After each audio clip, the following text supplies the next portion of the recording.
Magandang umaga po. Um,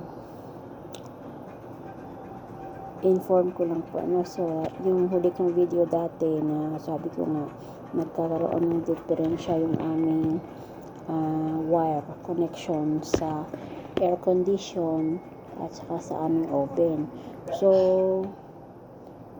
nagdi-drift po yung linya. So pag binuhay namin yung aircon, automatic po nag-shut down yung main switch. So hindi po nagfa-function ng air condition. Pag naman po binuhay namin yung aming oven, automatic din po yung breaker nagbababa din po. So in-inform ko po yung employer na mayroong sira. Sabi ko sa kasama ko, kailangan nating inform yung ating employer kasi mahirap kasi kuryente. Uso pa naman din dito ang sunog kasi sobrang mainit.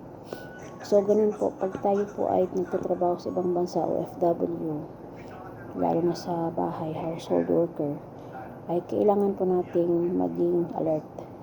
Yun po, kailangan natin po ipaalam sa ating employer na mayroon pong mga bagay na kakaiba. So, dahil po naman sila, hindi naman sila aware kasi po, syempre tayo ang nagmamanage ng bahay, na lalo na sa kusina, ano. So, kailangan po natin yung sa hazard. So, ibig sabihin, awareness po ito sa mga OFW na wag po natin pakialaman, wag natin kalikutin yung mga bagay-bagay na hindi natin alam, lalo na pag sa electrical, ano ho. Kasi, minsan, mayroong mga shortage na nagkakadahilan kung sunog. So, kailangan isabihin natin sa employer natin na ang ating pong linya mayroong nagdi-drift, ibig sabihin shortage. So, wag po natin sabihin na bukas o mamaya o sa isang araw. Hindi po pwedeng sa isang araw kasi yun po ay napaka-importante. So, kailangan po natin ipaalam.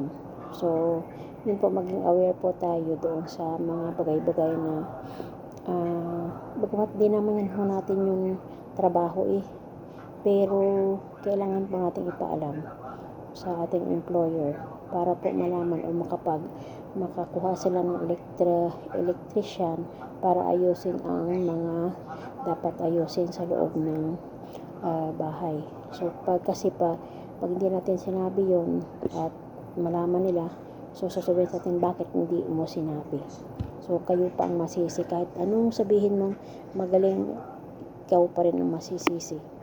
So yun po yung awareness, so kailangan nating maging aware sa lahat ng bagay, maging alert, lalo na po sa electrical, mga bagay na hindi natin alam, kailangan natin ipaalam. So huwag tayong manguna dahil hindi pwede dito na pangunahan mo sila. Kailangan ipaalam mo sa kanila yung mga bagay na dapat nilang malaman. So isa pa din po na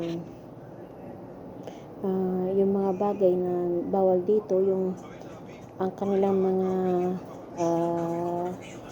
kwento, wag nating ipapalabas sa ibang tao. Hanggang dito lang yan sa loob ng bahay. So, bawal yun sa kanila. At hindi pwede natin i-chika or kapag may nagtanong sa atin, kamusta ang amo mo, mabait, sabihin mo na lang mabait. Kung hindi mabait, mabait pa rin. Kasi,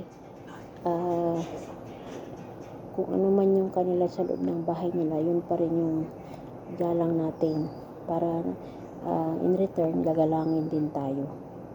So yun po, maraming salamat.